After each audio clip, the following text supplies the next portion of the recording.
All right, let me jump in here for a second. Let's just talk about what we've seen so far.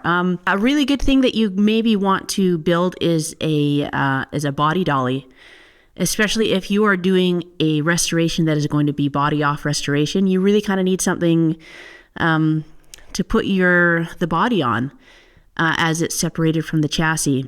The dolly that you see me build here, I actually have plans that I will link in the description.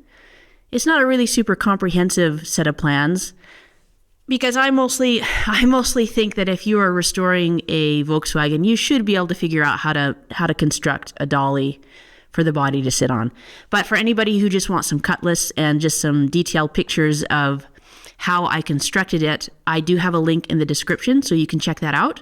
I know a lot of people like to use like a rotisserie type system, but listen, not everybody has got the financial means or space, I guess, to use a rotisserie. Yeah, that would be really nice. I would love to actually have one and use one, but this was the most convenient thing for me to kind of build. And that means I can move it around in my garage. I can tuck it up away, especially where I am in Canada. I need to use my garage for the winter for my daily driver. So I can actually turn everything around and push it way back into the back of the garage.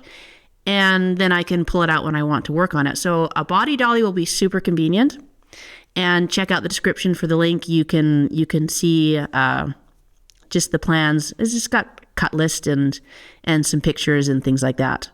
On my doors, I had 2 hinges that I actually needed to replace. One was because it was super bent. I don't know what happened, but the actual hinge, so if you think of the hinge going like this, the actual hinge was like bent. It was very weird. So I had to replace 2 hinges, one on each door basically. One hinge was bent, so I had to get rid of that one. So I replaced the whole thing. And then the one that you see here, it was just the hinge pin that was worn out. So when you get worn out hinge pins, your door is going to sag. It can sag like 1/4 inch or more. I don't know if more, but I mean up to a 1/4 inch for sure. It can sag. I know that there's ways that you can go in and just replace the hinge pin with a bigger hinge pin. I think you ream it out and press in another hinge pin. Not everybody's going to have the tools to be able to do that. It's a little bit tricky pressing the hinge pin out. So for those that don't have the tools to do that, just get a whole replacement. It's a little bit more expensive, but then you've got a whole new hinge and it won't sag and your doors will look really nice. You'll also see my little hoist system that I have to lift the body up. So one of the things that was important to me on this project was I wanted to try and do everything by myself. And so I needed to find ways to do things that were typically probably a 2-man, 3-man, 4-man job, turn it into a 1-man job, 1-woman job. And so the hoist system worked really well for me. It was a little bit of an investment. I mean, hoists, a little chain hoist is still, $50, $60, $70. But then that made it super convenient because then I never had to call neighbors. I never had to call my husband in to come and help me with stuff. And so everything I could do on my own time. And that was just a convenient way for me to be able to move things around on my own. And it worked really well.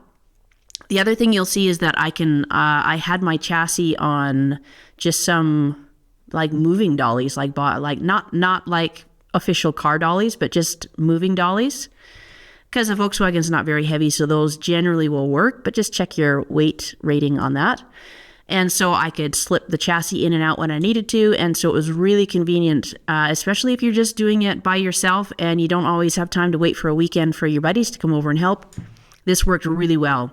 And so one of the last things you're going to see it after I'm done talking here, is I actually go and I paint the underside of the heater channels. I did that for a reason because normally they would just get body paint, but I planned on having that body sitting on the body dolly through the entire sort of process now, right up until it got paint and it was ready to be reassembled.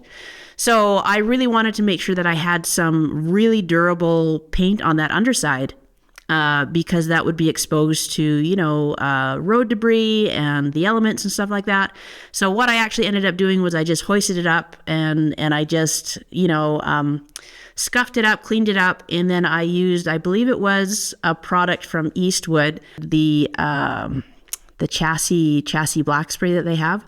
I really like their ready to spray products, especially for DIY folks who maybe don't have a setup, or you just don't want to set up your spray gun to spray something, you know, a small little job. So I really like their products. I always have a link in the description because they have been a sponsor on the build. So you should check them out, because if you're just looking for some ready to spray stuff, they actually have some really nice options. But getting the heater channels, the bottom side of the heater channels, like tucked away, basically, I sprayed them, I put it up back on the body dolly, and then I didn't have to think about it again. I didn't have to worry about how I was going to spray, you know, epoxy and then body color down there again. It was literally just a peace of mind thing where I could spray it, forget about it, and yeah, then you don't have to worry about it again. So anyways, that's kind of it for this video. And yeah, come back next week. We'll have more.